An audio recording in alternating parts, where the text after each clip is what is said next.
I'm Lori Flaquette of Soltar Solutions, and I'm here today with another segment of Focus Forward. So before we launch into our show, we have a phenomenal guest, but before we get to that, I just want to tell you, as an entrepreneur, I feel like out of every 7 days, four of those days, I don't feel like I'm doing so much or such great things. Maybe 2 days I feel, I'm doing things and things are okay. And 1 day out of that 7, I feel great. But you know, when I was studying with Jack Canfield at Breakthrough to Success in August, I learned a really great trick, and it's called the Victory Guide. If we take just any blank book, and each day we write some of the victories for that day that we've accomplished, not only do we immediately feel better about what we're doing and the way that we're making change in our life and moving forward, but the other thing is we can always look back and see how far we've come. So that's a tip that I learned that I want to pass on. I think everybody needs to get a book for Victory Guide, and let's go. Just keep writing those things down. So now today we have an entrepreneur. He's an entrepreneur, he's a college student, he is a phenomenal dancer. We have Alex Long with us today out of Indiana, and one of the things I want to tell you about him is he can pick up the phone and he can call an entrepreneur, he can call a thought leader, he can call coaches, he can call trainers, anywhere in the world, and they'll take his call. Alex is only 18 years old. Can you imagine what he's going to do by the time he's 40? So Alex, welcome to the show today. I'm so excited to have you. So tell us a little bit about what you're doing. How did you develop this? How did you get to be able to talk to these people, to get on first name basis with all these people? Tell me. Well, it all started when I went to Jack Canfield's training in August, Breakthrough to Success. I just jumped right in. I went all out throughout the entire exercises, everything. And I stood out to people.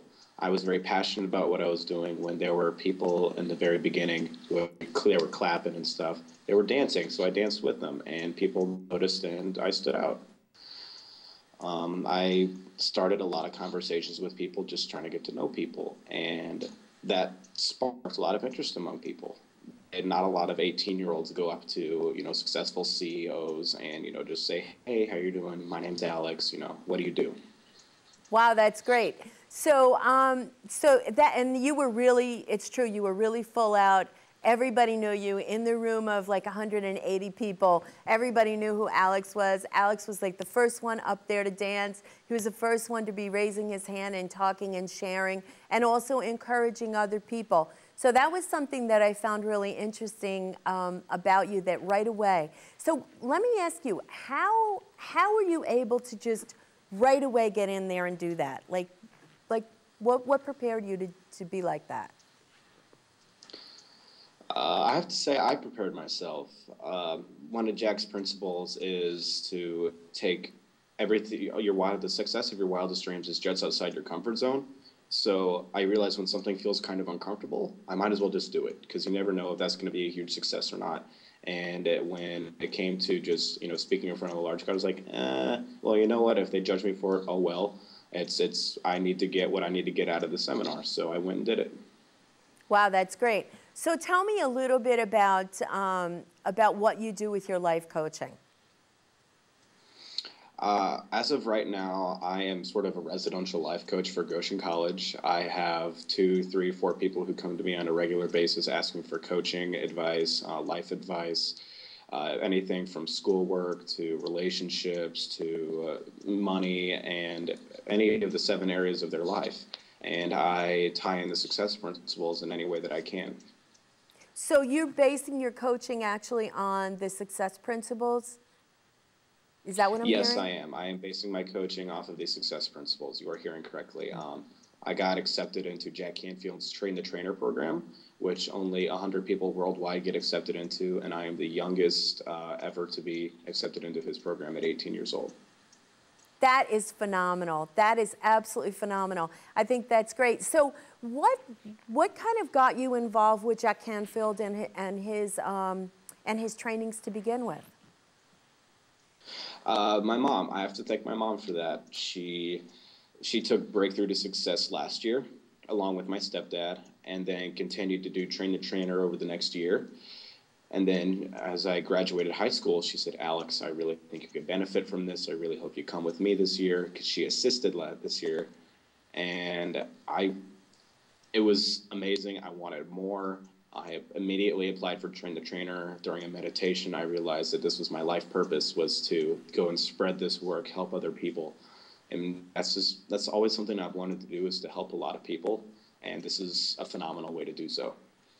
Wow, that's great. That is really great. So what things did you take away from BTS?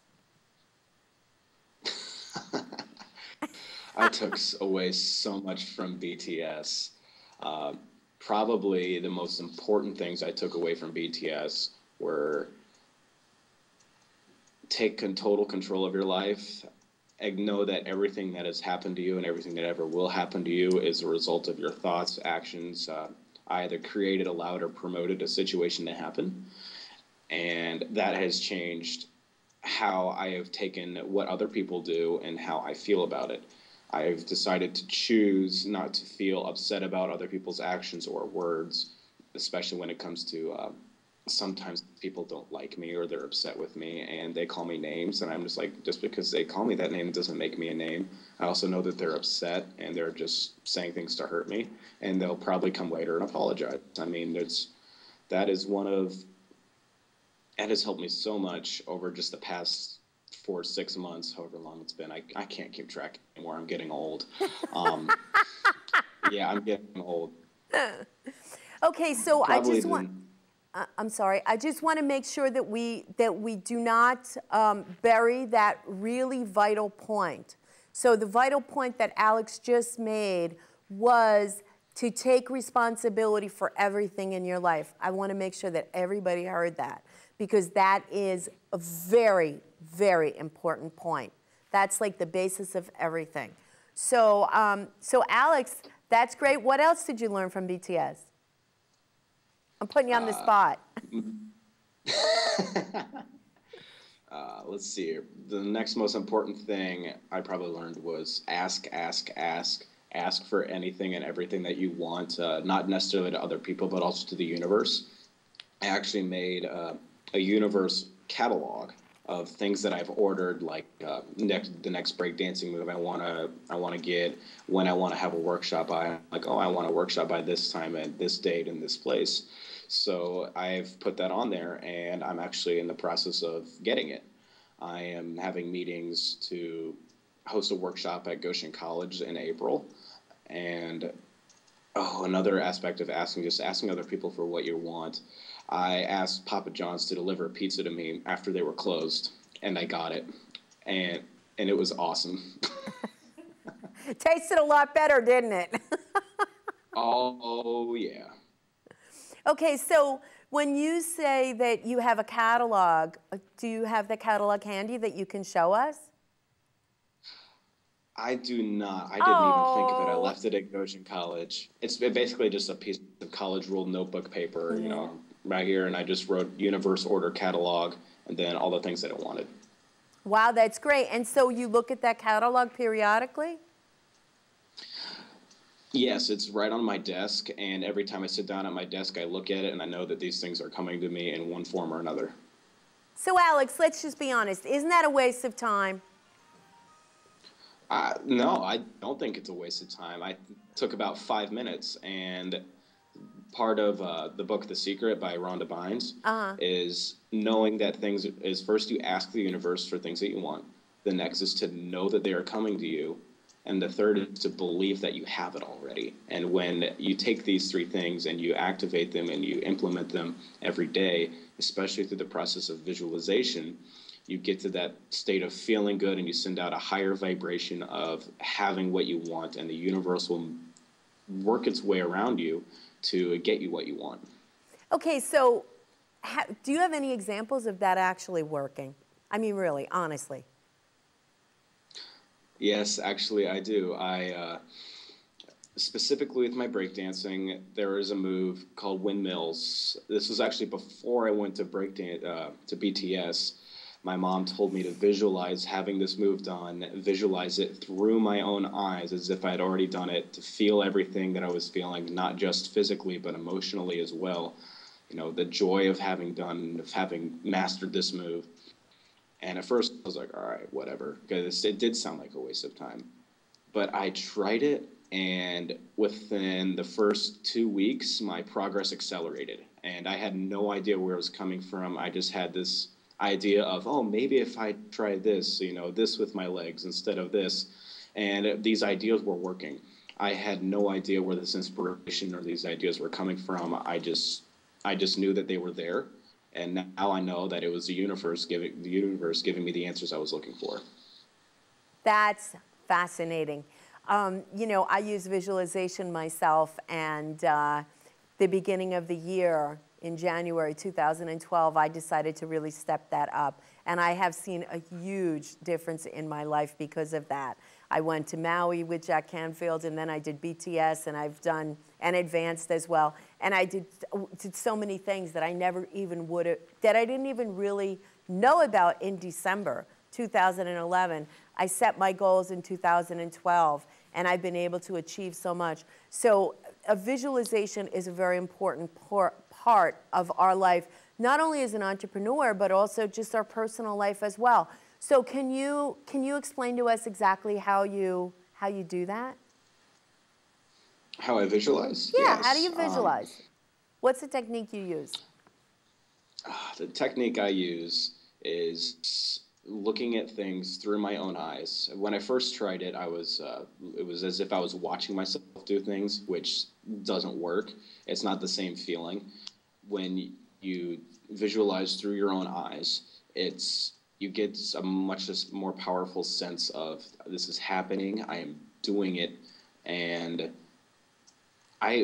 for example, when I was doing my windmills, I would visualize how the marble floor would feel on my hands and on my head with my feet in the air, which muscles I was using, any contact that was being made, the feeling, the momentum in my legs, and the feeling of joy that I had finally mastered this move, which I internally bruised my right hip for 3 months trying to master. Ouch. And yeah. Wow. So the feeling of just knowing that I had accomplished it, and within a month of me visualizing, I had the move, and I was teaching other people how to do it. Wow, that's amazing. That's absolutely amazing. I don't know if you've heard of Dr. Dennis Waitley, but Dr. Dennis Waitley actually went to work with the astronauts, and he's worked with several teams that went to the Olympics specifically about that, visualizing these moves and visualizing mastering this before you ever actually try it. And he's been extremely successful, as many people are, and now it's an active practice for training athletes and things like that. The other thing that's really interesting about it is the brain does not know the difference between reality and fantasy. So what you can do is you keep stimulating your brain into believing that you actually have that. The brain goes into overdrive to actually create that or manifest that. So there's, while it sounds very woo-woo and wild, there is, yeah, it does, it sounds crazy. There's actually physical documentation and scientific documentation of that. So that's really important to know. So in visualizing, what are the tricks besides actually feeling it and being excited when you attain it? What are the other things that we need to keep in mind? Can you think of anything else? The one thing that immediately came to mind was when you have an inspired action, like an inspired idea, like an idea that it might come to you in a shower, or it might come to you as you're practicing, or whatever it is you're doing, just an idea, immediately write it down and take action on it. It's in, once again, referring to Jack's success principles. When you have an inspired action, take it. His action for getting the Chicken Soup for the Soul book out there was to actually make $100,000. And he thought in the shower, I have a book. If I could get 400,000 people to buy it for $250, I'd have $100,000. Mm-hmm. Mm-hmm. Yep. I've heard of these. I'm sorry, go ahead. Oh, I was nodding and approving like you were. Yeah. So when we look at that, these inspired actions, they say, are messages that are coming from the universe, and many people are getting those messages. I think the real difference is the people that actually act on them, immediately act on them. Those are the people that achieve success through them. So I think a lot of people get those messages, but most people just say, well, if I thought about that, it can't really be that good.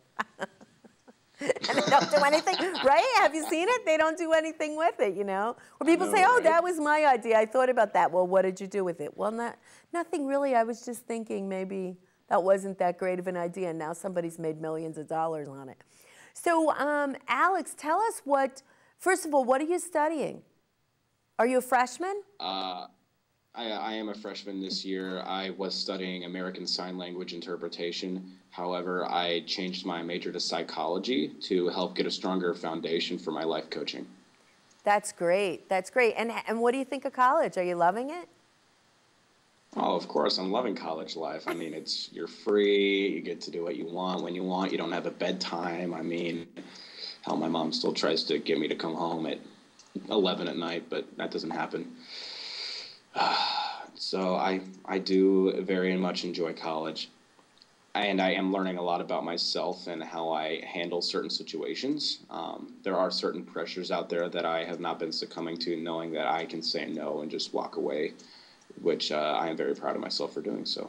Wow, that's great. So what do you plan to do with your Train the Trainer, your Jack Canfield Train the Trainer education? What do you plan to do with that? I plan on taking that and becoming the world's next best speaker and life coach. I am in the process of setting up a workshop on Goshen College campus in April, actually, given that I am going to the first week of training in February. And the homework between the first week of training in February and the second week of training in June is actually to host a 4-hour workshop. And I am already in the process of getting that done and out of the way. Really? So how are you marketing that? I have not gotten into the process of marketing. I have gone and talked to the head of psychology on campus and the head of student life about hosting a workshop, talking to Mrs. Reese, who is the head of psychology, about trying to tie it into a psychology class, making it more of a class project, and which would help students be like, oh, it's a class project, maybe we'll go in support of him, and then they'll end up getting something out of it. Talking to student life helps me get a place, a date, a time, any support I might need from any faculty members, and getting permission to do something like this on a college campus. Wow, that sounds great. So you're really far along with that. You're already doing your homework for that you haven't even really gotten yet. I'm so impressed. So impressed. Yes, I am. Yeah, that's great. So so after that, what are you going to do? I mean, what is the next step involved with that? I think the next step would be to I hadn't really thought about the next step, but my first thought was getting into a business of some sort. Not necessarily making my own business, but going out to a business and offering my services to them to help create a better network of people within the business, help create a stronger sense of community within the business, help these people in the businesses connect and grow with each other and overall become more successful in their endeavors, which would bring the business more success, and it's sort of a chain effect from there. Well, that sounds great. So I know that you recently started a hip-hop club, so tell me about that. My hip-hop club in Goshen College, that has not been my most successful endeavor. There are a few people who come regularly, but it's just getting started. I plan on changing the day and time, actually, so it doesn't conflict with basketball games, etc., like it has been doing. I have been teaching what I do know of breakdancing and popping and locking my little and stuff. So that's been going all right. I wish we had video of you dancing. You are such a phenomenal dancer.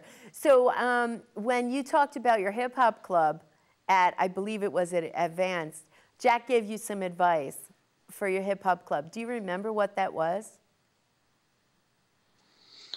I really do not. I wish I'd written it down. Because it was really interesting I do because one of the things that Jack said to you, he started asking you questions about, well, did you actually write a plan? Did you do any research on this? Did you really think about it? And you were like, no, I just jumped in and started the hip hop club. He's like, how's it working for you? You go, it's not really going that well. You know, the point that I'm trying to make here is, I think that failure is, I mean, I'm not saying it's a failure, it's just not a, resounding success.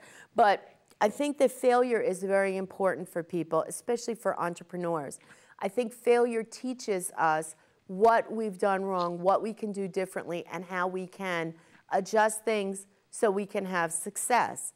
So when we look at that, when Jack talked to you, many of the things that he asked you if you had done, he stood right up on the stage and he said, I remember the times when I did things and I started things and I didn't do those things. How many people in this room decided to do things like that and they didn't do the steps needed? And everybody's hand went up, so you were in good crowd, you're in good company because of that. But it's really important now to understand your next endeavor and how you're going to adjust that next endeavor.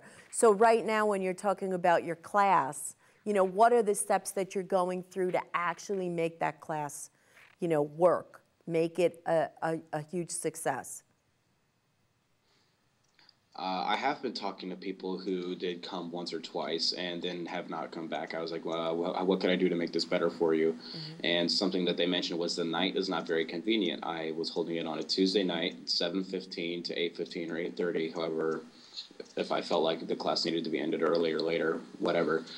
And people weren't able to come on Tuesdays, not only because of homework, but because, like I was saying, it interfered with basketball games, volleyball games, and other things that the students really like to support in the college. This is a small campus. There's about 1,000 students total. And just because we're small, though, we really support our teams. We really support our teams, and they see the hip-hop club as a distraction from supporting the team. And however, if I change the day to a Monday where there's never something going on like that, they'd be more inclined to come. Also, it's a Monday night. They feel they don't have as much pressure to do homework. And there are other factors involved as well. Okay, so that's good. So you've done some research. You're going to make adjustments to it. And then what other things do you think that you might be able to do? Did you market it at all? I did put flyers around the school everywhere. I told people it was coming. Really, the only thing I didn't do was make a website and force everybody to go to it and then rally the troops, corral them all up and say, hey, we're going to Hip Hop Club now. Rally the troops. So how do you use Facebook to promote yourself? I have not used Facebook to promote myself in a business sense. However, there is a BTS group that I have taken to sharing a lot of wisdom and things that I have found on Facebook. There is a page called Living the Law of Attraction and the Secret, as well as morningcoach.com, that I find very inspirational quotes and pictures with captions and things. And I put them right into that group, and a lot of people seem to really appreciate the things that they're saying. It ties in a lot with the stuff that we learned at Breakthrough to Success and Advanced. So that I see you all the time. I get your messages and I love them. So the quotes that you are putting and the pictures, they're fabulous. And it's wonderful because really people feel inspired by it.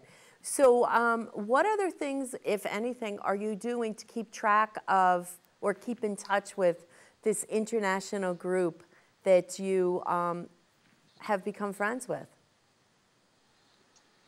A lot of it, I got several business cards at Breakthrough to Success. I text a few. I stay in touch through Facebook. Angie Ambrosini, Angela, we stay in touch. I'm actually her accountability partner.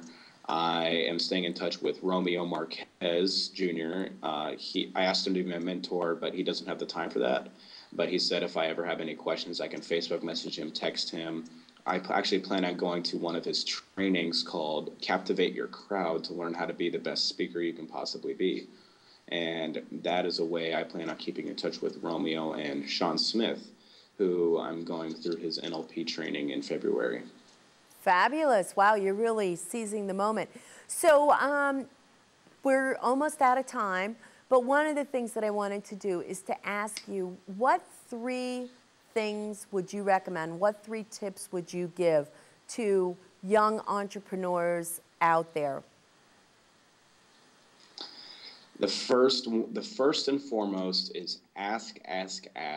Ask anybody and everybody you can for help. Assume that everybody's out to help you, not out to get you. And I have found that asking people for help, you're just, hey, can you do me a favor? Even if it's nothing that won't take more than 20 minutes. I find that a lot of people want to say yes. A lot of people want to be a part of your success and your endeavors. The next one that I would suggest is find somebody who's already done what you're trying to do and ask them to be your mentor. And ask them for help and guidance, or just do some research and follow in their footsteps. Just find out where they've been, what they did to get there, and then do that. However, make sure that you take it and apply it to your own circumstances. I mean, if you're trying to sell a book and he's sold a lot of books, great. But if his books are on motivational speaking and your book is on how to lose weight, there are differences there. Make sure that you find somebody who very closely resembles what it is you are trying to accomplish. Excellent. Give me the 3rd one really quickly. Third one, I had it and I lost it. Oh, I'm sorry I interrupted you. Okay, so we have to come back. We have to bring you back on the show to get that 3rd one, because right now we have to wrap up. Thank you so much, Alex, for being here. You've been phenomenal. You've given us so much, not only advice, but also some hope for what we could do, you know, with our businesses and our lives. Hopefully people will see this and check out Jack Canfield, check out the work that he's doing, because it's wonderful. So thanks so much, Alex. I appreciate you being here today. My pleasure. And the 3rd one was actually by Jack Canfield's book, The Success Principles. It'll help you out. Excellent, excellent, excellent. I'm Lori Fleckhead of Zoltar Solutions, and I am thanking you so much for tuning in today, and we hope that we've been able to help you in your endeavors and your business life and your personal life as well. Thanks so much.